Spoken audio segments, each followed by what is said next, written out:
columna y baluarte de la verdad, edificando con sana doctrina a la Iglesia de Cristo.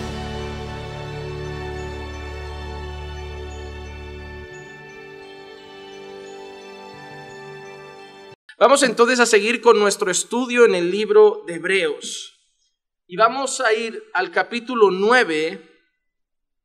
Y a pesar de que vamos a exponer una porción un poco amplia y extensa del capítulo, vamos a estar iniciando solo con la lectura de 3 versículos.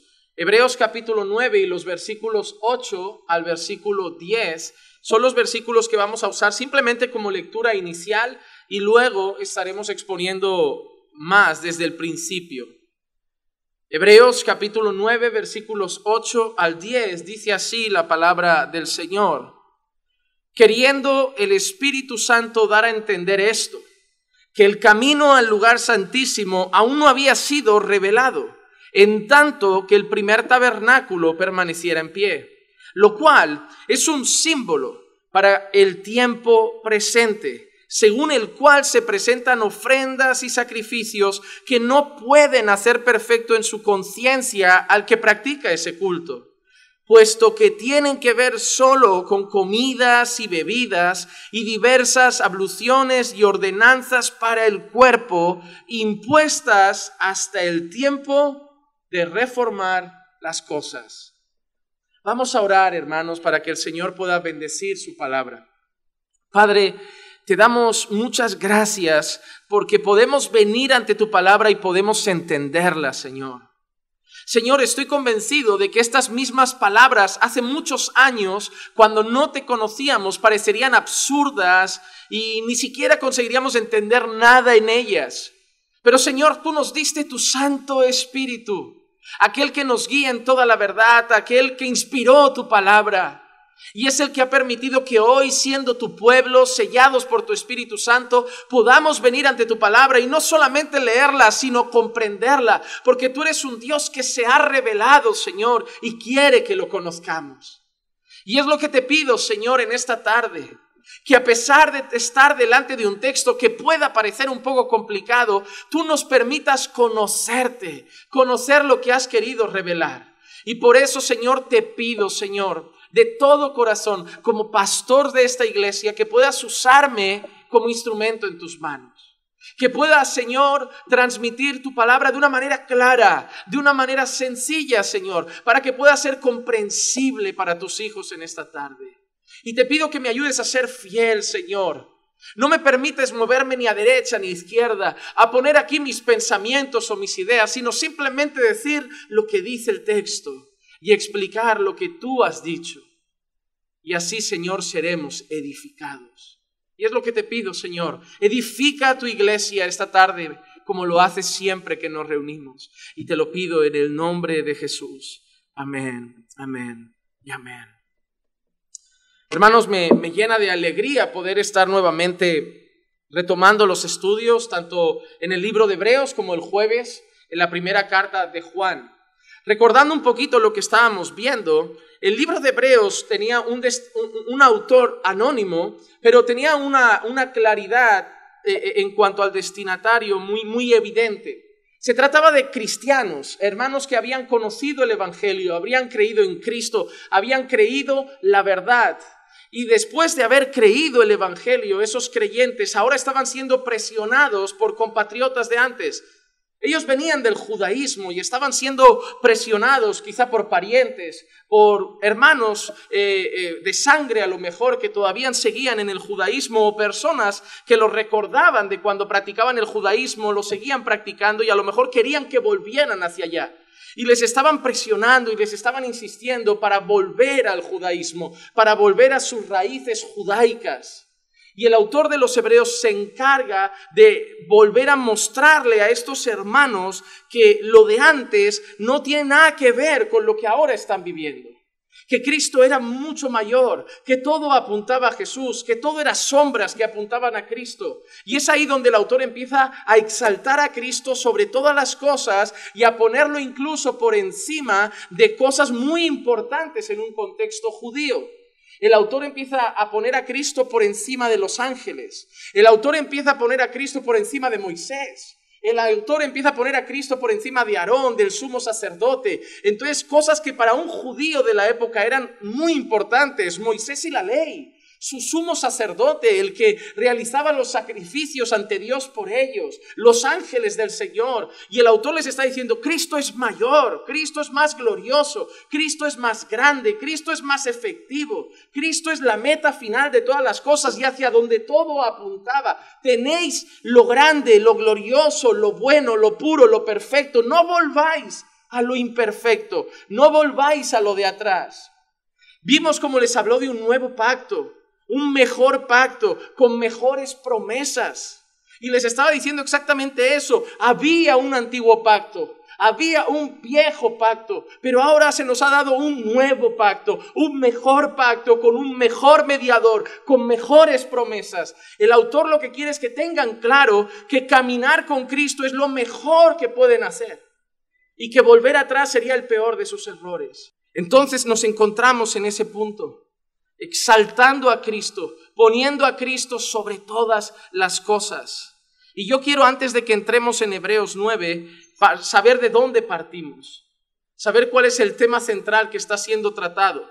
En Hebreos capítulo 8, el versículo 13, leíamos lo siguiente: cuando Él dijo, un nuevo pacto hizo anticuado al primero, y lo que se hace anticuado y envejece está próximo a desaparecer. Quiero que sepamos de dónde venimos, porque hay una cosa importante a la hora de leer la Biblia. La Biblia no son versículos sueltos. Es el gran error de los creyentes muchas veces, leer versículos sueltos. Abrir la Biblia y simplemente hoy leo este versículo, hoy leo este versículo, y está bien porque muchos la verdad es que tienen sentido incluso de forma aislada, pero muchos textos bíblicos se complica su significado, lo podemos malinterpretar si no lo entendemos en su secuencia. Por eso nos gusta en Caminando por Fe estudiar los libros completos desde el principio, porque sabiendo de dónde venimos entendemos mejor dónde estamos. Entonces, ahora entramos en el capítulo 9, pero es importante saber de dónde venimos. ¿Para qué? Para entender lo que nos van a decir ahora. Y venimos de un tema claro: se acaba un pacto y hay uno nuevo. Y si había uno nuevo es porque había uno antiguo, y si era antiguo es que ese se envejece, como dice el texto, y si envejece y es anticuado va a desaparecer, como diciendo ese pacto ya no está. Ha desaparecido, porque no tiene sentido que ahora haya dos pactos y que cada uno elija en cuál quiere estar. No, es que si hay uno nuevo, es que el antiguo ya no está. Es antiguo, ha envejecido y desaparece. Entonces ahora quiere que pongan sus ojos en el nuevo pacto y en las implicaciones de ese nuevo pacto. En el libro de Hebreos nos quedan un capítulo y medio de temas muy doctrinales. Lo que nos queda del capítulo 9, hoy vamos a ver, lo hemos titulado el tabernáculo temporal. La semana que viene estaremos viendo el poder de la sangre de Cristo, también relacionado con el pacto. Y estaremos acabando luego también con otro tema más del capítulo 9. El capítulo 10 también es puramente doctrinal. Y luego nos quedarán 3 capítulos, 11, 12 y 13. El capítulo 11 se centrará puramente en la fe. Ya será no tanto hablando de pactos, de tabernáculos, de sacerdotes, se centrará en el tema de la fe. Muchos conocen el capítulo 11 de Hebreos, los héroes de la fe. ¿Qué es la fe? La certeza de lo que se espera, la convicción de lo que no se ve.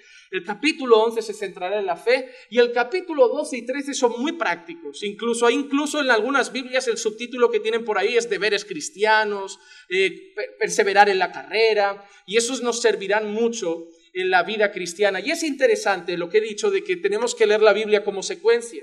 ¿Por qué el autor pone las cosas prácticas al final? Porque es necesario saber lo que tienes para vivir esa fe. Es necesario saber dónde está Cristo en tu vida, quién es Cristo, qué sumo sacerdote tienes para poder perseverar. Porque cuando te diga el autor persevera, aunque se ponga difícil persevera, aunque sea complicado persevera, tú habrá momentos que dirás, es que no tengo fuerzas, pero el autor te habrá dicho, pero es que tienes a este glorioso sumo sacerdote, tú no tienes que tener fuerzas, Él las tiene por ti. Por eso primero nos quiere llenar de Cristo, para luego decirnos lo que debemos hacer. El gran error de muchas iglesias es decirle a la iglesia lo que tienen que hacer sin que conozcan a Jesús. Y no hay nada peor que tener gente en la carne intentando vivir en el espíritu. No pueden, se van a querer desistir, se van a deprimir, van a decir, es que no lo consigo, porque no se puede vivir en tus fuerzas. Las personas cuando llegan a la iglesia primero tienen que conocer a Cristo, ser llenos de Dios y una vez llenos de Dios, en el Espíritu, vivir la vida en el Espíritu. La iglesia a veces lo único que quiere hacer es colocar normas a gente como un padre que le coloca normas a un hijo. ¿Y qué consigues? Que delante de ti las cumpla, pero cuando está fuera será él mismo. Pero una persona que está llena de Dios, aunque tú no estés delante de él, Dios sigue en él. Entonces vivirá esa palabra. Así que nos queda capítulo y medio de tema doctrinal. Hemos visto que el tema central de donde venimos es que ha pasado el antiguo pacto, ha envejecido, desaparece y hay un nuevo pacto. Y ahora vemos algunos elementos de ese antiguo pacto, elementos del primero, no del nuevo, del primero. Pero ¿por qué nos va a dar elementos del primero? Porque luego veremos que nos dice que todo era una sombra. Y en el fondo esos elementos apuntaban a Cristo en muchas cosas. El versículo 1 del capítulo 9 dice así: ahora bien, aún el primer pacto tenía ordenanzas de culto y el santuario terrenal. El primer pacto, ahora nos va a presentar el autor dos cosas que tiene y de las que nos va a hablar. ¿Qué dos cosas son? Ordenanzas y un santuario.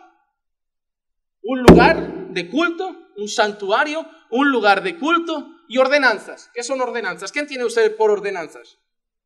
Normas, mandatos, regulaciones, cosas que hay que hacer y el lugar para hacerlas. Dos cosas que eran marcantes en el antiguo pacto: un lugar de culto y un montón de normas. Si tú hablas con un judío lo tenía muy claro. El lugar de culto, bueno, allí era el tabernáculo. Más adelante vemos que para el judío el lugar era el templo de Salomón. Pero había una cosa también, el lugar de culto y un montón de normas. Sabbat, dieta alimentaria, rituales de purificación, no podemos plantar dos semillas iguales juntas, no podemos juntar dos tejidos juntos, poliéster y algodón. Todo eso eran normas, un montón de regulaciones. Antes de comer hay que hacer esto, después de comer hay que hacer esto, no se puede comer esto. Cuando la mujer está en sus días de menstruación está impura, necesita hacer rituales de purificación. Si hay un leproso hay que hacer esto, si hay un cojo hay que hacer esto, si alguien enferma hay que hacer esto, si hay un pecado hay que hacer esto, si el pecado es voluntario hay que hacer esto, si es involuntario hay que hacer esto, si es este tipo de caso hay que sentenciarlo con piedras. Normas, leyes, ordenanzas y un lugar de culto. Eso es lo que el autor empieza diciendo que eran las bases del antiguo pacto, ¿verdad? Y es verdad, cuando tú lees el Antiguo Testamento, ¿qué te encuentras? Un lugar donde se hacían oficios religiosos y un montón de normas. Si tú te lees Levítico, más largo que la Constitución, más largo que el Código Civil, más largo que el Código Penal, eso está lleno de normas, lleno de normas. La mayoría de creyentes, y es interesante, no leen esos libros.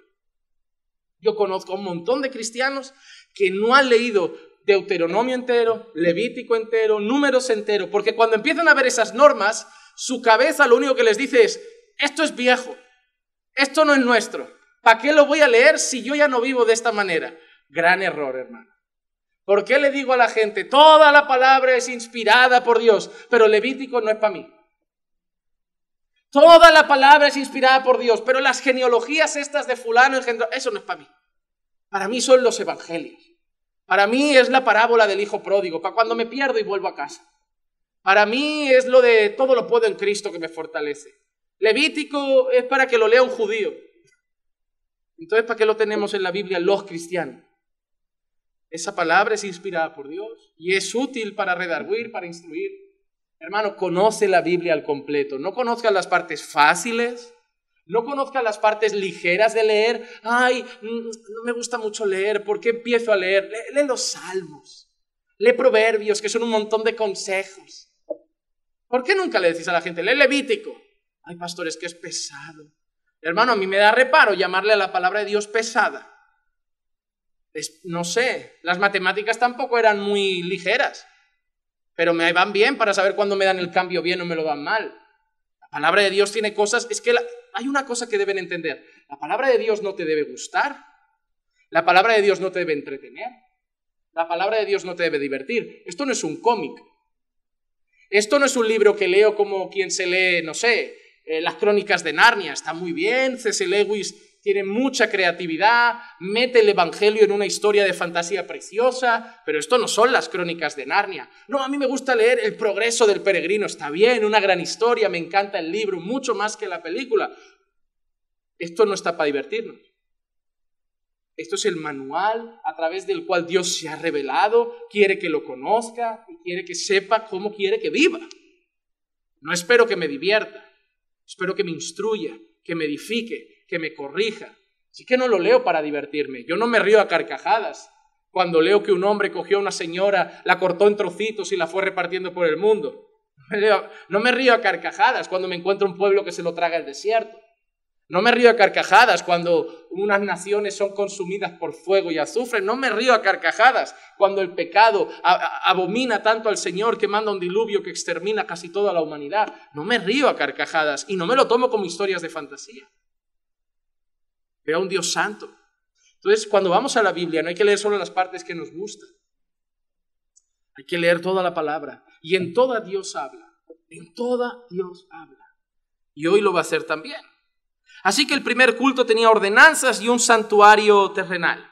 Vamos al versículo 2 porque aparece un elemento de ese santuario muy importante. Es lo que conocemos como el lugar santo. Luego aparecerá uno más importante todavía. Pero empecemos por aquí.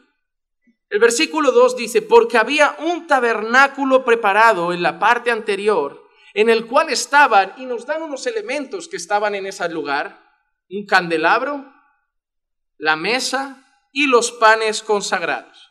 3 elementos, candelabro, una mesa y unos panes consagrados. A este lugar se le llama el lugar santo. Hermanos, ahora yo podría cometer el gran error de pasarme un par de días hablando del tabernáculo.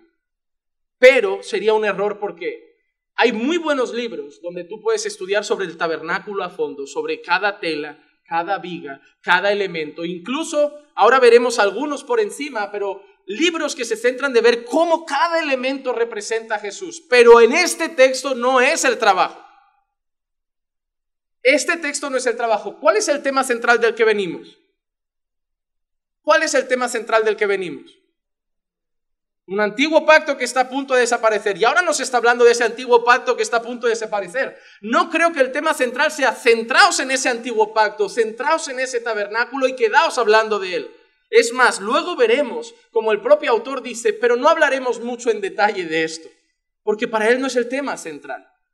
Pero antes de llegar a los temas centrales de este pasaje de hoy, sí que nos ha dicho algo interesante. Había un candelabro, había una mesa y había unos panes consagrados. Y es algo importante porque todo de alguna manera lo podemos llevar a Jesús. Cuando nosotros vemos un candelabro, el candelabro no estaba seco. ¿Qué tenía? Luz, alumbraba. Y cuando nosotros vemos ese candelabro que alumbra, que trae luz, nosotros podemos pensar en Jesús. Porque Jesús es la verdadera luz, no el candelabro. Jesús es la verdadera luz. Juan 8:12 dice así. Jesús les habló otra vez diciendo, yo soy el candelabro del mundo. Yo soy la luz del mundo. El que me sigue no andará en tinieblas, sino que tendrá la luz de la vida. La luz de la vida. Uno de los trabajos que había que hacer era mantener la llama encendida, mantener un fuego constante, mantener una luz constante. Eran órdenes que tenían los oficiales religiosos de aquel lugar.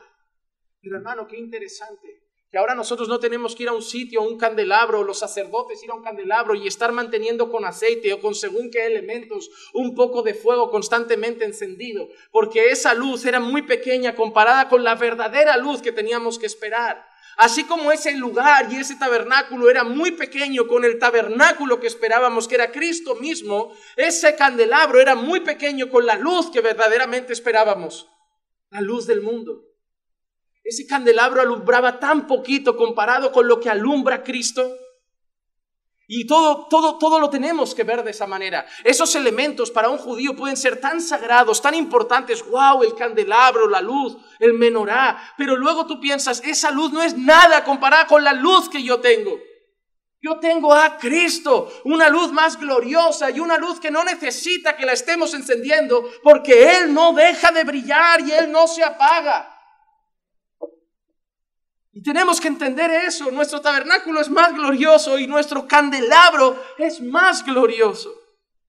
Y así como ese candelabro daba un poquito de luz, nosotros también fuimos iluminados por la verdadera luz. Segunda carta a los Corintios, capítulo 4 y el versículo 6 dice así: pues Dios, que dijo que de las tinieblas resplandeciera la luz, es el que ha resplandecido en nuestros corazones para iluminación del conocimiento de la gloria de Dios en la faz de Cristo. Hermano, es interesante. Cristo es la luz del mundo, ¿sí o no? Pero ese mundo no ve la luz. No hay luz más brillante que Cristo. Ni el sol se puede comparar en toda su irradiación de brillo con el brillo de Jesús. Pero ese mundo no lo ve. Hermano, en la eternidad no habrá sol. Dios será la luz del lugar.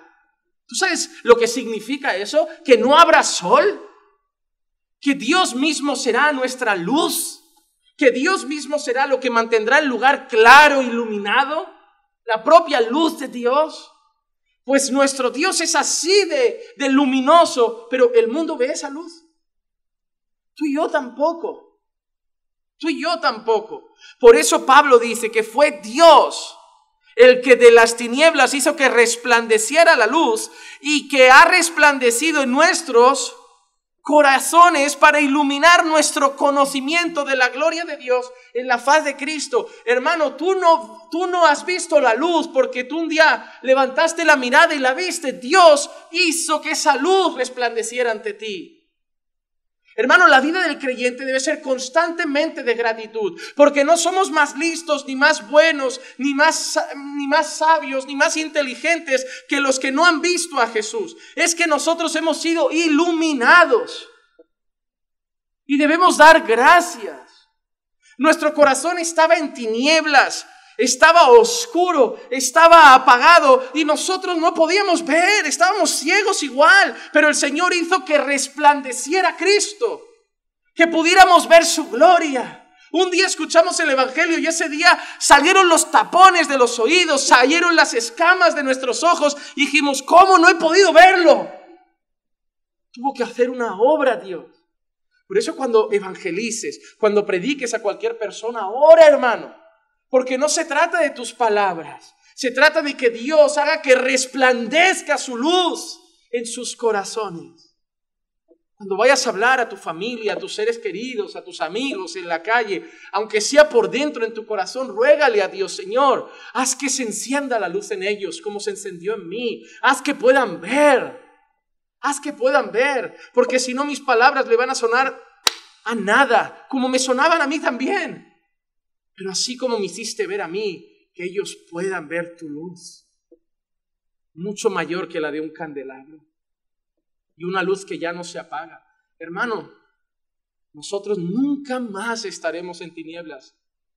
Nosotros no es que el candelabro daba miedo. Oye, si se acaba el aceite ya no hay luz. Si un día un sacerdote no va y no pone el aceite, ya no, se apaga. Había que haber constantemente a alguien ahí manteniendo la llama encendida. Es como si tú y yo hacemos en estas películas de supervivencia, hacemos un fuego en una playa. Tienen que haber turnos, proteger el fuego, alguien abanicando, porque no se puede apagar. Porque si tú te despistas, si tú te relajas, si tú tropiezas, de golpe se apagó y vuelve a haber que oscuridad. Pero nuestra luz ya no se apaga. Porque la luz ya no está en un candelabro, la luz ya no está en una vela, la luz ya no está en nuestras manos, la luz es Cristo. Y Él no se va a apagar. Él va a brillar por toda la eternidad. Hermano, y gracias a Dios que nunca más volveremos a estar en tinieblas. Ya hemos estado allí y hemos sido llevados al reino de su luz admirable. Pero no solo había un candelabro, hemos leído que había un candelabro, una mesa y había ¿qué? Panes, pero no panes cualquiera, no cualquier baguette, no cualquier pan de payés. Eran unos panes especiales, unos panes consagrados, Pero como hemos dicho, todo apunta a Cristo, ¿verdad? La luz del candelabro, la luz de Cristo. Los panes consagrados tampoco son simples panes, también apuntan a Jesús. Mira lo que dijo Juan 6:35, lo que dijo el propio Señor Jesús. Así como dijo, yo soy la luz del mundo, Jesús dijo, yo soy el pan de la vida. Yo soy el pan de la vida. El que viene a mí no tendrá hambre y el que cree en mí nunca tendrá sed. Yo soy agua que sacia. Yo soy pan que sacia. Yo soy luz que sacia. ¿Qué quieres ver? Ven a mí. ¿Tienes sed? Ven a mí. ¿Tienes hambre? Ven a mí. ¿Estás cansado? Ven a mí. ¿Estás atribulado? Ven a mí. ¿Estás perdido? Ven a mí. ¿Vas al infierno? Ven a mí. La ira de Dios está sobre ti. Ven a mí. No hay otra solución, no hay otra alternativa, no hay otro que te vaya a librar, no hay otro que te vaya a saciar, no hay otro que te vaya a iluminar, no hay otro que te vaya a perdonar, no hay otro que te vaya a sacar la ira de Dios de encima. Ven a mí. La luz soy yo, los panes soy yo, el lugar santo soy yo, el Santísimo también, el sacerdote también, Moisés también, la ley también, la roca también, la serpiente del desierto también, el maná que cayó también, el creador también, el alfa, la omega, todo soy yo. No me cambies por nada. Hermano, Jesús lo es todo. Ese candelabro era una luz pequeña comparada con la luz de Cristo. Esos panes no eran nada comparado con el pan que nos iba a saciar. Que nos iba a saciar. Porque vivíamos insatisfechos en este mundo. Hermano, ¿cuál es el gran problema de las personas del mundo? La necesidad de satisfacerse. Cuando tienen relaciones sexuales con una mujer, al cabo de un tiempo están insatisfechos. Necesitan aventura. Buscan otra mujer, buscan dos mujeres, intentan convencer a la suya de incorporar una tercera. Ahora hay fiestas de todo tipo, orgías, intercambios de pareja. Voy a intentar satisfacerme, pero ¿sabes qué le pasa al hombre? Que a la que prueba la orgía, al tiempo, ya no le satisface. Yo no sé si alguna vez has tonteado o has tenido problemas, como algunos, con las drogas. Cuando te fumas un porro, al principio te satisface, te entra la tontuna un rato, pero al final un porro ya no satisface. Y tienes que fumar unos pocos. Y te los acabas fumando ya todo el día y prácticamente no te hacen nada. Pero ahí viene alguien y te dice, oye, prueba esta pastilla. Y te da un subidón y tú dices, wow, lo que siento cuando la tomo. Pero ya una no satisface. Y tomas dos. Y tomas 3, y tomas 4, y 5, y 6, y llega alguien y dice, oye, prueba este polvito. Y sales de fiesta y dices, wow, este polvito me da una fiesta que... Pero empiezas a tomar un medio gramo, 0,75, 1 gramo y medio, y ya llega un momento que no te satisface. Que lo tomas por necesidad, pero no llena. Y llega alguien y te da una jeringuilla y te dice, prueba esto, que vena sienta mejor. Y empiezas a tomar el cigarro, la pastilla, el polvito y la jeringa. Y al final lo consumes todo el día, pero te sientes vacío porque dices, me llenó un tiempo, pero ya no me satisface. Con el alcohol pasa igual. Al principio un chaval salía, se tomaba una cerveza y luego 2, luego 3, luego te tomas 6 latas y no te satisface. Ya sales como para decir, voy a beber 1 litro a ver si siento algo. Con el sexo, con el alcohol, con la música, con el éxito. La gente que busca, no sé, satisfacerse en sus carreras profesionales. No voy a entrar en una empresa, ahora soy gerente, ahora soy director, ahora soy jefe, ahora soy dueño y al final, ¿qué más me queda? Me siento vacío. Por eso tienes actores que se suicidan, cantantes que se suicidan, porque van probando y durante un tiempo, ¡qué subidón! El otro día Cristian me decía, oye, los cantantes que hacen conciertos, que viven de esto, ¿cómo debe ser cantar todo el día la misma canción? No todos los días estarán contentos, habrán días que estarán tristes y les tocará trabajar. Yo le dije, se lo toman como un trabajo, pon buena cara, sonríe, haz el show y para casa. A veces deprimidos, enfadados. Supongo que al principio las cámaras, los autógrafos, era divertido, ¿no? Como, un autógrafo, me reconocen en la calle. ¿Cómo van luego? Gafas, gorra, tapados, no quiero que nadie me reconozca. Qué agobio de vida. El hombre busca satisfacerse y durante un tiempo lo consigue con cosas pasajeras, pero al final no llena. ¿Cuánta gente está triste y se compra un helado? No, voy a comerme un helado de chocolate. Sí, te alegras 2 cucharadas, te comes 1 litro, pero estás triste. El gran problema del ser humano es que ha sido creado por Dios y solo puede estar satisfecho con su creador. No podemos estar satisfechos fuera de aquel que nos hizo. Por eso el ser humano busca 1000 cosas, inventa 1000 cosas, mejores móviles, mejores tecnologías, no sé, dale cosas de 3 dimensiones, pero los niños se cansan de ese videojuego. Tú ves los niños pequeños, me hace una gracia, le regalas un regalo que te ha costado un riñón, lo abren 10 minutos y cuando te giras está en una esquina y él está con una caja. Dices tú, ¿a qué le hemos comprado algo? Dale un palo, cómprame unos zapatos y le regalo la caja al niño. Se la pones en la cabeza, le haces 2 agujeros y crees que le has comprado un casco de superhéroe. ¿Para qué te vas a gastar 50 euros si con lo que sobra de mi regalo el niño está bien? Porque va a estar insatisfecho en un momento. Te va a ver beber Coca-Cola. Papá, dame. Toma. Y la mamá tiene un helado. Dame cosas. Quiero cosas. Pero nada le va a satisfacer. Y los adultos son iguales. Quiero otro coche. Pero ahora quiero otro móvil. Y ahora quiero mejor ropa. Renueva los zapatos, el bolso, el armario. Un viaje. Dar la vuelta al mundo. Que no te vas a llenar. Pero yo soy el pan de vida. Y el que de mí come no tiene hambre más. Si supieras quién te pide de beber, le pedirías a él agua, porque el agua que yo te doy, el que beba de ella nunca más tendrá sed. ¿Cuál fue el problema de aquella mujer? ¿Dónde está tu marido? No está aquí, no tengo. Bueno, bien lo has dicho, has tenido unos cuantos y el que tienes no es tuyo. ¿Te has estado intentando satisfacer con qué? ¿Con familia, con sexo, con pareja? Vas probando y al final solo hay vacío. Bebe de mí y ya no necesitarás más marido. No que la familia esté mal, pero no será una necesidad. Hermano, la familia es una bendición, pero no debe ser una necesidad. Los hijos son una bendición, pero no debe ser una necesidad. El matrimonio es una bendición, pero no debe ser una necesidad, como si estar soltero fuera una condenación divina.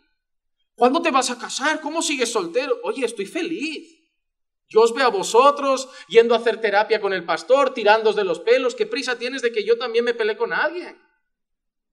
Yo estoy muy tranquila, me levanto cuando quiero y si peleo conmigo misma, yo estoy feliz. O sea, el matrimonio quiero que sea una bendición, no una necesidad de me tengo que casar porque sola no soy completa. A mí me completa Jesús, yo no tengo más hambre. A lo mejor si tú necesitas un matrimonio para ser feliz es que Jesús no está en ti. A lo mejor si necesitas un hijo para llenar un vacío es porque Jesús no está en ti. Porque todo eso es una bendición, pero no es una necesidad. Cristo es la necesidad. Lo demás es añadiduría. Porque a veces no todos pueden tenerlo, no todos se casarán, no todos tendrán hijos, no todos tendrán una casa propia, no todos tendrán un gran trabajo, no todos tendrán un coche propio. Pero si tienen a Cristo, todos estarán saciados. Así que ahí había una luz en unos candelabros, pero Cristo es la luz del mundo. Había unos panes consagrados, pero Cristo es el pan de vida. Pero eso era el lugar santo, como he dicho. Ahora pasamos al siguiente lugar. Los versículos 3 al 5 nos presentan otro lugar, el lugar santísimo.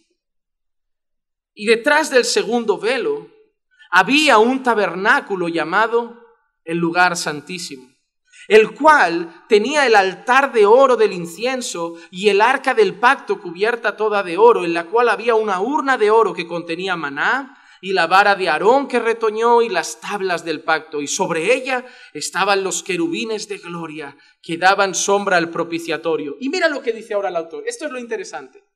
Pero de estas cosas, ¿qué dice? No se puede hablar ahora en detalle.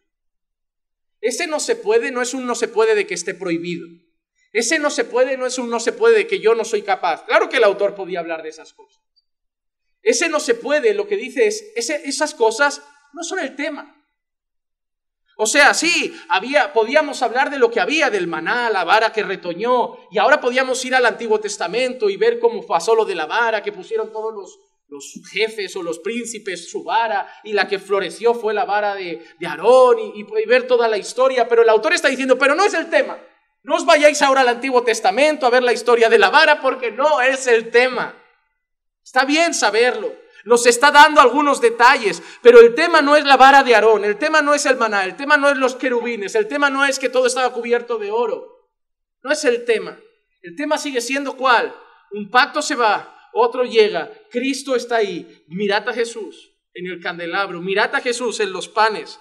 ¿Dónde podemos ver aquí a Jesús también? En el velo, por ejemplo. En el velo. Hebreos 10:20 dice: por un camino nuevo y vivo que Él inauguró para todos nosotros por medio del velo. Del velo. Y nuestro pasaje ahora ha dicho, y detrás del segundo velo había un tabernáculo llamado el lugar santísimo. Y Jesús abrió un camino nuevo para nosotros por medio del velo. Y el autor en Hebreos 10:20 dice exactamente lo que es el velo. ¿Qué es? Su carne. Su carne. No. Lo bueno de la Biblia es que a lo mejor un versículo no te lo dice, pero más adelante encuentras respuestas. Porque el velo es algo que aparece constantemente en la Escritura y la gente puede decir, el velo puede significar esto, puede significar aquello, puede significar aquello. Hebreos 10:20 te dice lo que significa. Significa su carne. Significa su carne. Y es interesante, como nosotros a veces queremos darle otros significados al texto que no tiene, cuando el texto mismo a veces lo dice. ¿Saben esa parábola de la semilla que cae en los terrenos, lo que es la semilla, lo que es cada terreno?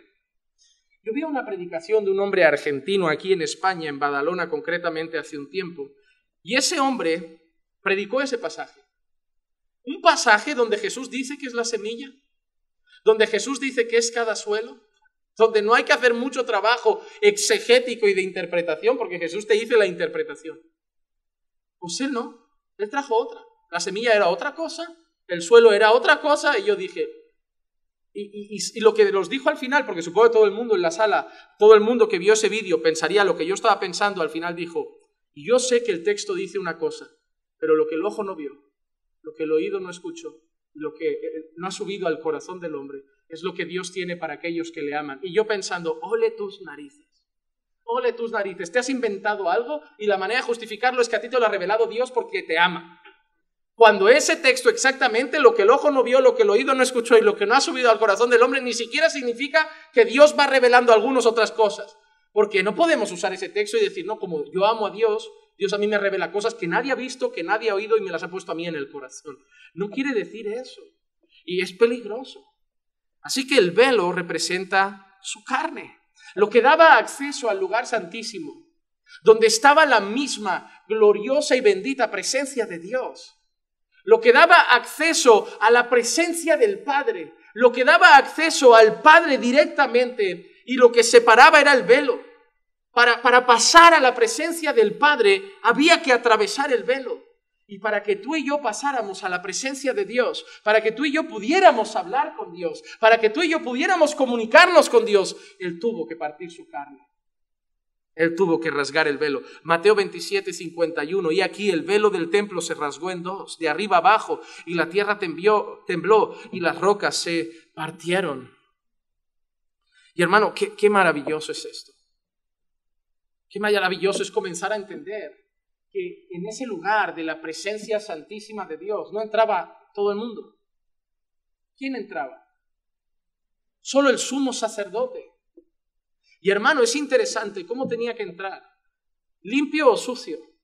Completamente limpio. Y ya lo hemos dicho más de una vez, le ponían hasta cascabelitos, una especie de cascabeles, porque como entrara de una manera indigna, la gente estaba ahí escuchándome diciendo, no hay movimiento ahí dentro, ¿eh? Y la gente empezaba a tirar de la cuerda, y a lo mejor el sumo sacerdote salía tumbado. Mira lo que era ese lugar. Mira lo que era ese lugar.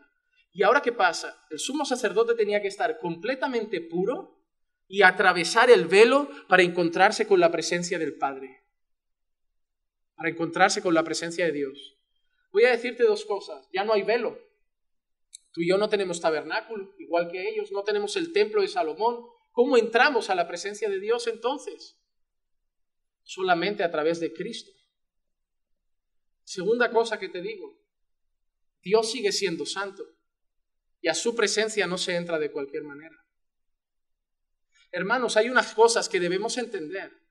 El mismo Dios santo que pedía o enseñaba que era mejor ponerle cascabeles al sumo sacerdote, que como tuviera pecado lo mataba ahí mismo, es el mismo Dios santo con el que tú oras. Mira cómo ha cambiado la historia. En aquel entonces, para entrar a la presencia de Dios, el sumo sacerdote tenía que estar impecable, porque podía morir.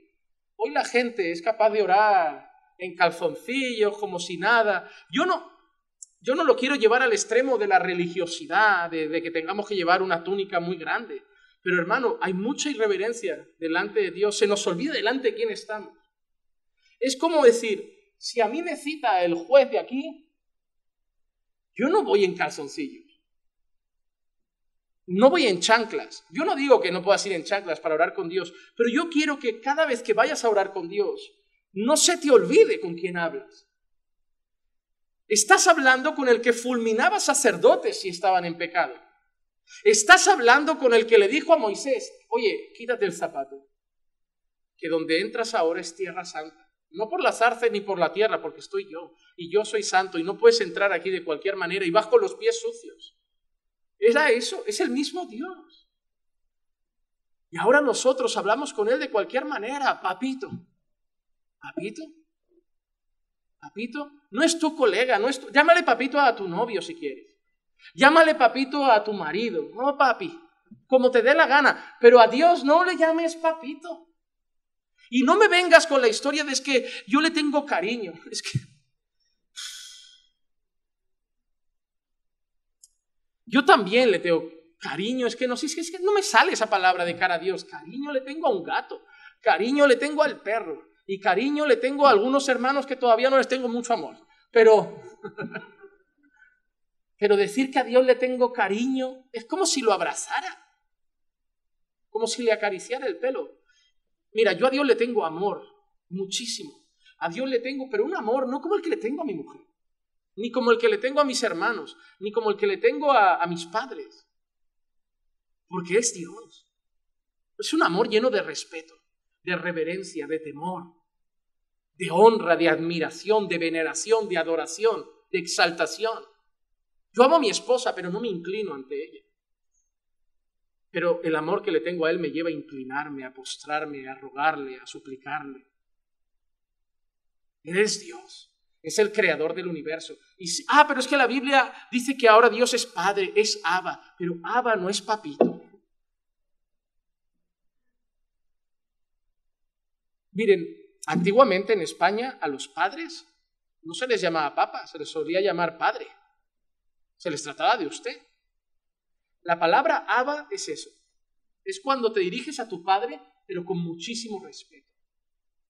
Si tú hablas con un joven de una tribu africana que va a su padre, no le va a tratar, ¿qué pasa, viejo? ¿Qué hacemos hoy? No. Incluso le va a tratar de señor. Padre, ¿qué hacemos hoy? Padre, ¿en qué le puedo ayudar? Padre, y eso era antes. Los hijos eran así, ¿sí o no? Si estudian un poco de historia, era así hasta hace poco. Ahora empezaron de padre a papá, a tú, a viejo, y ahora ni te llamo. Porque como hay que ser colegas de los niños, ¿verdad?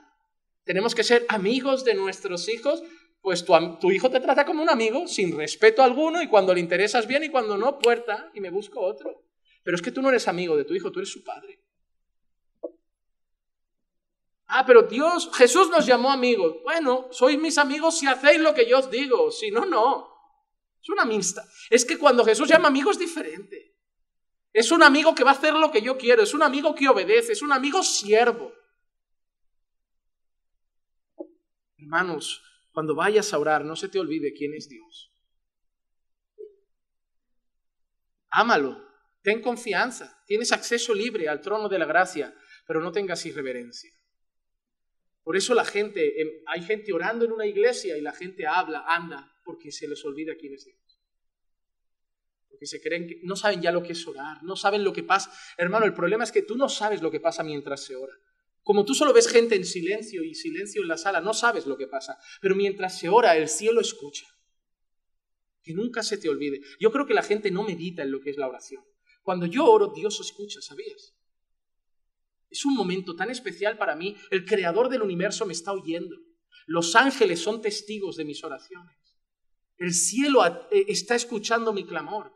Y tú te vas a poner a andar alrededor de cualquier manera. Hermano, empieza a ser consciente de lo que pasa cuando un creyente ora. Cuando el justo clama, Dios oye.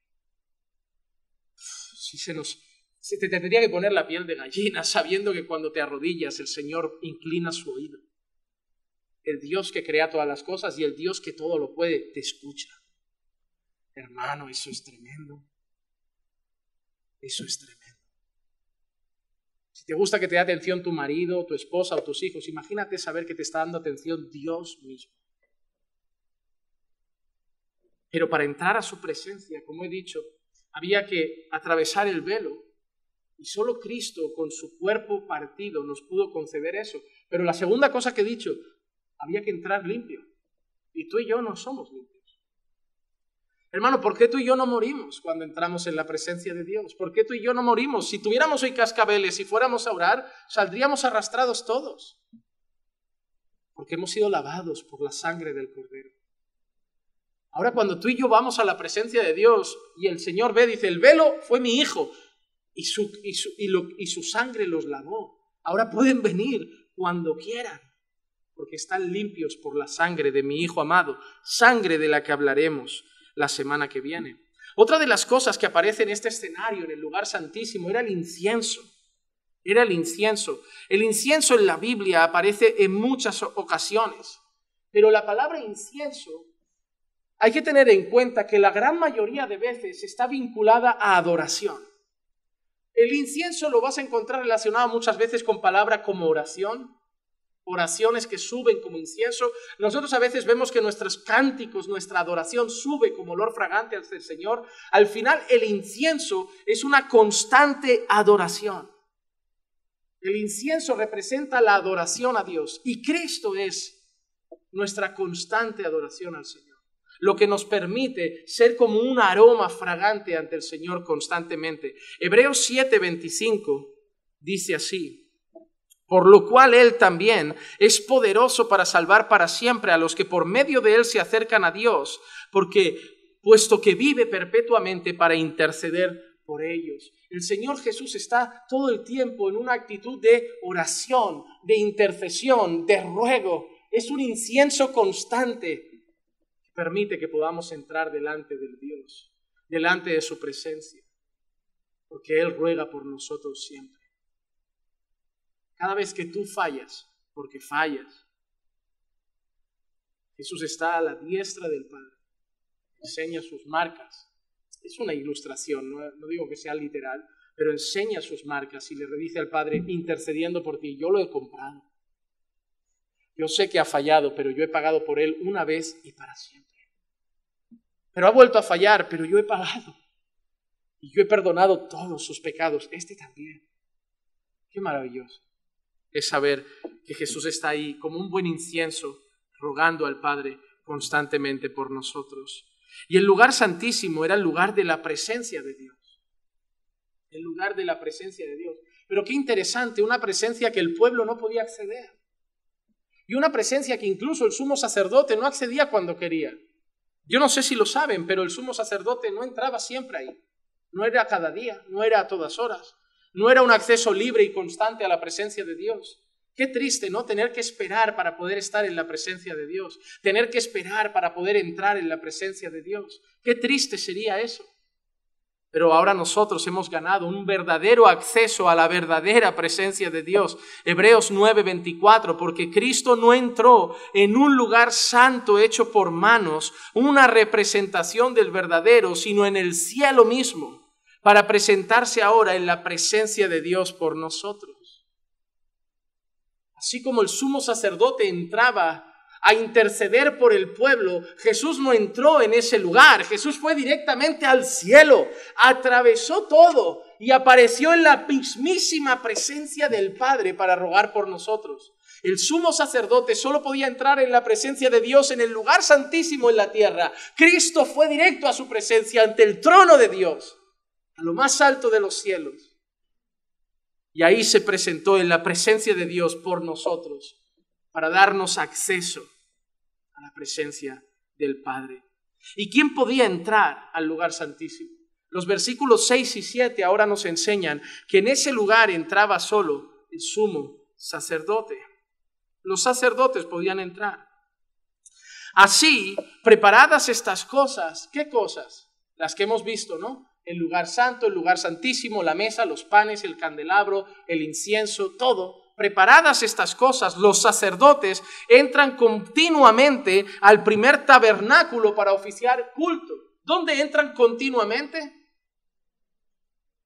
¿Cuál era el primero? El lugar santo. Entraban donde estaba, ¿qué? Donde estaba el candelabro, el fuego no se apagaba, donde estaban los panes consagrados, donde estaba la mesa. Ahí entraban, ¿cuándo? Continuamente. ¿Para qué? Para oficiar culto. Pero es interesante que ni siquiera el pueblo entraba, solo los sacerdotes. Es como vivir una espiritualidad que otros vivían por ti. Tú cumplías normas y otros intercedían ante Dios. Tú no tenías ninguna relación realmente tan plena y directa con Dios como la que gozamos nosotros ahora en este nuevo pacto. Pero mira qué dice el versículo 7. En el primer tabernáculo, en el lugar santo, entraban continuamente los sacerdotes para oficiar culto. Pero en el segundo, ¿en cuál? En el lugar santísimo, solo entra ¿quién? Ahí no entran los sacerdotes. ¿Solo quién? Solo el sumo sacerdote. ¿Y cuándo? Una vez al año, hermano. A la presencia de Dios solo entraba un hombre una vez al año. Y no sin llevar. Todos estos elementos son importantes. No sin llevar. Para acceder a la presencia de Dios hacía falta una cosa. Sangre. El velo se rasgó. Y cuando el velo se rasgó, llegó sangre. No vino seco, vino con sangre, porque no se podía entrar a la presencia del Santo Dios sin sangre. No sin llevar sangre, la cual ofrece por sí mismo y por los pecados del pueblo cometidos en ignorancia. Mira qué bueno. Otra vez vemos lo grande de nuestro sumo sacerdote Jesucristo, porque el sumo sacerdote entraba con sangre por sus propios pecados. Nuestro sumo sacerdote no tuvo pecado. Incluso, Él pagó por los pecados cometidos, ¿cómo? En ignorancia. Hermano, y esto es interesante, y antes de adelantar te doy un dato. Pecado cometido sin saber que es pecado. Pecados en ignorancia. Son pecados cometidos que... Mira, si tú lees, por ejemplo, esos libros que te he dicho que a los cristianos no les gusta leer, por ejemplo, si se te escapaba un toro, se te escapaba un buey o lo que sea, y mataba a un vecino, había un pago diferente al si tú lo habías soltado. O sea, dependiendo de si la muerte había sido más o menos intencional, había un pago otro, pero seguía habiendo un pago porque era pecado. ¡Ay, lo he matado! Fue un accidente. Vale, no vas a pagar tanto como si fuera un asesinato con, ¿cómo se dice? Premeditación y alevosía, no sé si se dice así, pero como si lo hubieras calculado, pero vas a tener que pagar, has matado a alguien. Hoy es igual, si te fijas, ¿por qué te digo que es importante leer el Antiguo Testamento? Si te das cuenta cómo están reguladas nuestras leyes hoy, está impregnado del Antiguo Testamento. Impregnado del Antiguo Testamento. Por ejemplo, ahora las cosas están cambiando, pero cuando había divorcios por causa de adulterio, la víctima salía mucho más beneficiada que el culpable. Hoy las cosas han cambiado. ¿Pero por qué? Porque a los ojos de la Escritura y del Antiguo Testamento, la víctima, el traicionado, no pagaba un precio, pero el traidor moría. El adúltero moría. Como hemos visto, cuando había una muerte, si había sido voluntaria, había un pago. Si había sido involuntaria, había otro pago mucho menor. El asesinato. Si yo asesinaba, era pecado y yo lo tenía que pagar con mi propia vida. Por eso, durante muchos siglos, en el mundo entero y hasta hoy en algunos lugares, existe lo que se llama pena capital. Y me hace mucha gracia que los creyentes a veces hablan de temas que la propia Biblia avala. Y nosotros nos creemos más buenos que Dios. Por ejemplo, desde que no hay pena capital en la mayoría de sitios, y no voy a debatir con ustedes qué pienso de la pena capital, pero voy a ser realista. Desde que no hay pena capital, el índice de crímenes, violaciones, ha crecido exponencialmente. ¿Saben por qué? Porque como sé que si violo mato a mí no me matan, me la juego. Como sé que si atraco un banco en 2 años salgo, me la juego. ¿Sabes en qué países hay menos violaciones y asesinatos? En los países que a ti te parecen más bárbaros. Porque al ladrón le cortan la mano. Porque a violador lo castran. Porque al asesino le cortan el cuello. ¿Y sabes qué pasa? Que si al violador le cortan directamente su miembro o lo matan, el próximo violador dice, oye, no me la juego, que aquí como te cojan van en serio. Si mato a alguien y a mí me mata el gobierno como muerte, sangre con sangre, espada con espada, es lo justo. Tú mataste a esa persona, sangre fría, tú mereces morir. Una vida por otra. Pero como ahora sé que no es así, me la juego. Me pienso menos el matar. ¿Qué pasaría, por ejemplo, en Latinoamérica? Yo sé que muchos vienen de países donde muere gente por un teléfono móvil. ¿Qué pasaría si a cada ladrón que al robar un teléfono móvil apuñala a alguien, le cortan el cuello? ¿Bajaría o subiría la criminalidad? Bajaría. Pero como ese chaval que roba el móvil y pega una puñalada en 4 meses o en 1 añito está fuera, vuelve a robar. Yo he visto vídeos de ladrones de Brasil, porque allí hay una costumbre que hasta los reporteros los pueden entrevistar a veces. Dice, yo que soy ladrón y cuando salga de aquí vuelvo a robar. ¿Cómo? Las sentencias... ¿Qué pasa en España ahora, por ejemplo, con la ocupación? Los dueños tenemos miedo de ir de vacaciones. Porque si se han metido en tu casa ya no los sacas. Si les pegas, tú vas a la cárcel. Y si los quieres sacar, les tienes que pagar. Te doy 10.000 euros, pero deja mi casa. Es tu casa. Y si les pegas, los mozos te llevan a ti. Y si los echas a la fuerza, los mozos te llevan a ti. Y vas al gobierno y vosotros, ¿qué hacéis? Bueno, esto tiene un proceso, entramos aquí, pero entiende que tienen un hijo. ¿Pero yo qué hago? Bueno, tiene familia que le pueda coger. Tengo una casa. Desde que las leyes están como protejamos a la gente, intentemos trabajar con la reinserción, el diálogo, terapia. Cada violación, cada asesinato. Yo soy partidario de que la mano, yo digo que se haga con justicia, pero que se han rebajado tanto las penas que los criminales no tienen temor. No lo tienen. Cuando tú lees el Antiguo Testamento, antes estaba todo impregnado. La pena capital estaba aquí. Tú matabas a alguien, muerte. Y por eso había mucho menos crimen.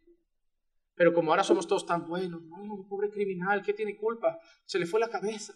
Vale, como no es tu hija la violada, como no es tu madre la asesinada, te parece solo un error. Cuando es tu madre es un asesinato, cuando es la de otro cometió un error. Hay que tener misericordia. Y yo no digo que no, hay que tener misericordia. Pero cada cosa tiene un precio. Si yo robo un chicle, tiene un precio. Y si robo un banco, tiene otro mayor. Si yo pego a alguien, tiene un precio. Si lo asesino, tiene otro. La ley es así. Por eso digo, los creyentes deberían leer el Antiguo Testamento. Aprenderían muchas cosas. Hermanos, los pecados que se tenían que pagar incluso eran los que se cometían en ignorancia. Los que se cometían en ignorancia, porque Dios había sido ofendido, aunque fuera sin querer. Pero había sido ofendido y se tenía que expiar ese pecado. Había un sumo sacerdote que entraba, ¿cuándo? Una vez al año. Hay una fecha que conocemos como el Yom Kippur. Éxodo 30:10 dice así: Aarón hará expiación sobre los cuernos del altar una vez al año. Hará expiación sobre él con la sangre de la ofrenda de expiación por el pecado una vez al año por todas vuestras generaciones. Santísimo es el Señor. Es interesante que acabe con esa expresión, santísimo es el Señor. ¿Por qué? Porque la necesidad de expiar pecados, la necesidad de pagar por los pecados es esa, que Dios es santo. Si Dios no fuera santo, hermano, no habría que pagar por los pecados. Pero Dios es santo. ¿Saben cuál es el mayor problema de la raza humana? Es que Dios es santo. Si Dios fuera otra cosa, el hombre podría seguir igual. Pero el mayor choque para el hombre es que Dios, el Creador, es santo. Y en su presencia solo se puede estar de una manera, limpio.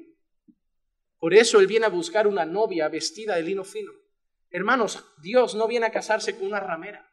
Dios no viene a casarse con una novia en shorts. Dios no viene a casarse con una iglesia cualquiera, modernita y súper decorada. Dios viene a casarse con una iglesia santa. Por eso Hebreos es tan claro al decir que sin santidad nadie verá al Señor.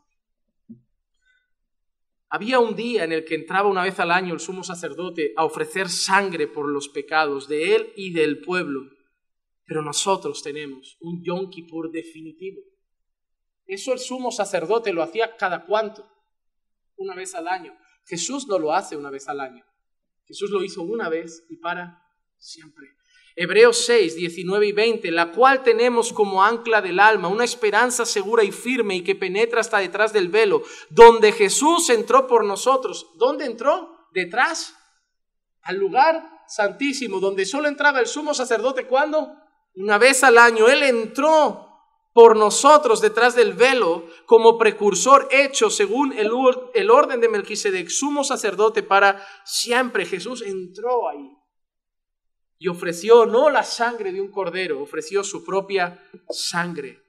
Y todo eso que hemos visto, la entrada del sumo sacerdote, la sangre que presentaba, el candelabro y los panes, el incienso, el velo, todo eso, el lugar santo, el lugar santísimo, el culto, todo eso era sombra de lo que había de venir. Versículos 9 y 10 dice así, lo cual es un símbolo. ¿Qué es? Un símbolo para el tiempo presente, según el cual se presentan ofrendas y sacrificios. Y mira qué interesante, ofrendas y sacrificios que no pueden hacer perfecto. ¿Dónde? En su conciencia. La palabra en su conciencia es una expresión que habla del interior del hombre. Cuando la Biblia habla del interior del hombre, usa diferentes expresiones y por eso la gente cree que el hombre por dentro está armado de varias cosas. Porque a veces la Biblia habla del corazón, a veces la Biblia habla de la mente, a veces la Biblia habla del alma, a veces la Biblia habla del espíritu, pero siempre se refiere a una cosa, al interior del hombre. Cuando la Biblia dice, sobre toda cosa guardada, guarda tu corazón, porque de él mana la vida, la Biblia no está hablando de este órgano. ¿O crees que está hablando de este órgano? Está diciendo que comas nueces en ayunas, un poquito de aceite de oliva y cuides el colesterol. Porque de aquí mana la vida. ¿Qué entiendes tú que hay que cuidar? Lo de dentro. ¿De dónde nacen las guerras? ¿De dónde nacen los homicidios? Del corazón. ¿De aquí? ¿De este órgano? ¿Crees que de este órgano de carne nacen guerras? No, esto es un órgano, esto es carne. Esto hace que bombee sangre. Pero de dentro de mí, de mi ser interior, de mi ser espiritual, de mi alma, es de donde nacen los problemas, de mi alma. Cuando yo digo, cuando la gente te dice, déjate guiar por el corazón, esto hace bum bum, esto no me dice para dónde ir. Pero ¿qué te quieren decir? Déjate guiar por tu interior, por lo que te pide de dentro tu alma. El hombre fue creado como polvo y Dios sopla, exterior, interior. Y fue hecho alma viviente. La Biblia a veces habla de eso, de la mente, del corazón, pero se refiere a lo que somos por dentro, a lo que somos por dentro. Entonces, aquí utiliza el término conciencia, pero no se está refiriendo a la conciencia en sí misma, sino al ser interior del hombre. Y esas ofrendas y esos sacrificios no podían hacer perfecto al hombre, ¿dónde? Por dentro. No podían cambiarlos. Sí, está bien que entre, que presente un sacrificio. Yo sigo siendo el mismo. Está bien que no como cerdo, pero yo sigo siendo el mismo. No como cerdo y odio al de delante. Estoy guardando el sábado, pero pensando en el dinero que haré el domingo. Por dentro no, yo cumplo normas. Hay que hacer un sacrificio, lo hago. Para que Dios se calme, ok, pero mi corazón no cambia, es lo que está enseñando. Todos estos cultos, todas estas ordenanzas, todos estos sacrificios, todas estas ofrendas, calmaban la ira de Dios, pero eran un símbolo, porque no cambiaban al hombre. No hacían nada dentro de nosotros. Si yo ahora te doy una lista de todos los mandamientos de Dios y te digo que los guardes, ¿en qué te van a cambiar? ¿Te harán una persona más recta? ¿Te harán una persona más honesta? te irá mejor en la vida en algunas áreas, pero tu carácter, ¿cómo va a ser? El mismo. No cambian a la persona. Las normas no cambian a la gente. La religión tiene un montón de gente cumpliendo normas que por dentro están muertos. El Evangelio da vida a hombres muertos que luego obedecen las normas de Dios por amor. Pero las obedecen porque ahora las entienden.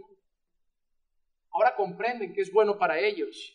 Y ya no lo hacen para ser morales, lo hacen por amor a Dios. Estas ofrendas no podían hacer perfecto en su conciencia al que practica ese culto, puesto que tiene que ver solo con comidas y bebidas. ¿Tenía que ver con qué? Con comidas, con bebidas, con diversas abluciones, con ordenanzas para el cuerpo. ¿Impuestas hasta cuándo? ¿Tenía que ver con qué? Dieta, ¿no? No comas gamba, no comas cerdo. Lávate las manos antes de comer. Vale. Pero yo odio a mi padre igual. Mira cómo eran los fariseos. Vamos a matar a Jesús, pero espérate que hoy es Pascua. No lo hagamos aquí dentro, que queda feo porque hay que guardar la norma. Espérate a mañana. Yo quiero matarlo, pero hoy no es el día porque hoy hay que hacer esto. Hoy está mal matar. Mira cómo eran. Ellos guardaban su reputación. Que yo no me puedo manchar las manos, soy un hombre santo, matar está mal. Oye, pedid a Barrabás. Por dentro llenos de odio. Constantemente vemos que tramaban matarlo, pero no se ensuciaban las manos. ¿Por qué? Porque su conciencia estaba podrida, pero por fuera tenían que cumplir normas. La religión solo hace eso, hermano. La religión como mucho te va a volver una persona moral, llena de normas, y que para los hombres te aplaudirán como qué ejemplo de hombre, qué ejemplo de mujer, qué familia. Pero por dentro, Dios sabe la verdad. Pero todo esto, que no cambiaba al hombre, solo duraba un tiempo, hasta el tiempo de reformar las cosas. Hebreos 13:9 leeremos así: no os dejéis llevar por doctrina diversa y extraña, porque buena cosa es para el corazón el ser fortalecido con la gracia, no con alimentos de los que no recibieron beneficio los que de ellos se ocupaban. Esos alimentos, esas cosas que comían o se abstenían, en el corazón no hacían nada.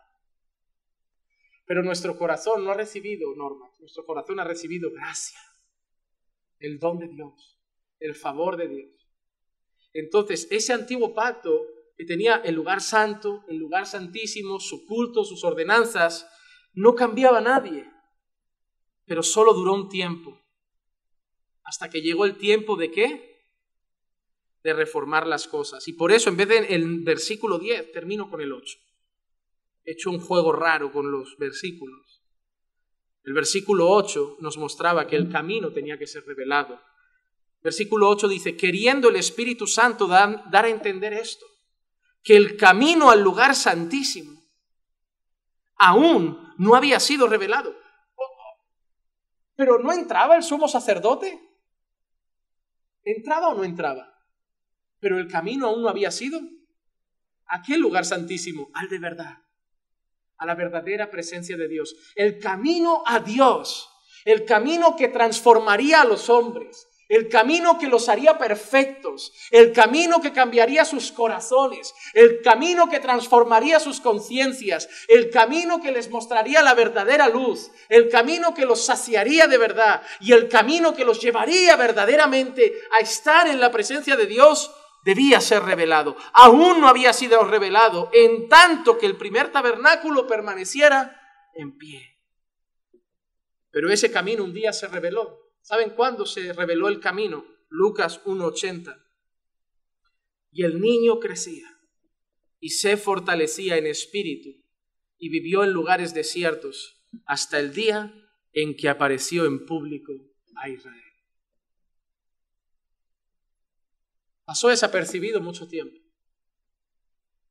Porque si te das cuenta, desde que lo adoran los pastores, llegan aquellos hombres de Oriente, se presentan los ángeles. ¿Qué pasa justo después? Parece que se pierde la historia un poco.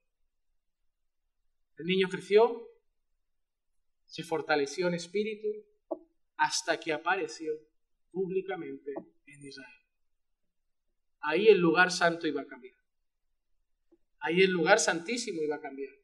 El candelabro iba a cambiar, los panes iban a cambiar, el velo iba a cambiar. Porque el camino tenía que ser revelado. Y el camino llegó. Y él mismo dijo, yo soy el camino. Yo soy el camino. Mi cuerpo es el velo. Mía será la sangre. Y a través de mí llegaréis al Padre. Una vez y para siempre. ¿Cómo volveríamos a ir al judaísmo cuando nos han regalado la luz, el pan, el agua, el camino, la verdad, la vida, el sumo sacerdote, el cordero, la presencia de Dios? Hermano, deleítate en Jesús. Es el mayor regalo que te ha dado Dios. Alumbrar tus ojos al Evangelio, que puedas ver a Jesús. Yo solo te pido que este texto, que esta enseñanza te haga ver lo grande que es Jesús y que nada de esta vida te lo intente opacar, intente hacer que Jesús brille un poco menos. Cuando mañana Netflix te venga a seducir, cuando mañana quieras llenar tu tristeza con un rato de música, cuando mañana quieras llenar tu vacío con un trago, cuando mañana quieras llenar tu depresión viendo una serie entera de Netflix y perdiendo una tele con la tele, una tarde entera con la tele, recuerda, eso no te sacia. Te han dado a Jesús. Ve a Cristo, Él sacia. Ve a la presencia de Dios, Él te la ha dado. Las otras cosas te van a calmar un minuto, pero luego te vas a sentir igual de vacío. Jesús te va a saciar. Vamos a orar. Padre, te damos gracias por tu palabra. Gracias por haber alumbrado nuestros ojos con el Evangelio. Gracias por habernos presentado un día a Cristo. Y gracias, Señor, por haber saciado nuestra hambre, saciado nuestra sed. Ayúdanos, Señor, a enamorarnos más de Jesús. Que estas enseñanzas en el libro de Hebreos nos hagan ver lo glorioso, grande y maravilloso que es Jesús, Señor. Y que nada, Señor, aparte nuestra vista de Él. Que entendamos, Señor, que es lo más grande que tenemos y todo lo que necesitamos. Que esta palabra hoy quede bien grabada en el corazón de mis hermanos, Señor, y que pueda, Señor, tratar con cada uno de ellos. Padre, llévanos con bien a nuestras casas, llévanos con bien hasta nuestros hogares, guíanos junto a nuestras familias, te lo pido en el nombre de Jesús. Amén. Amén.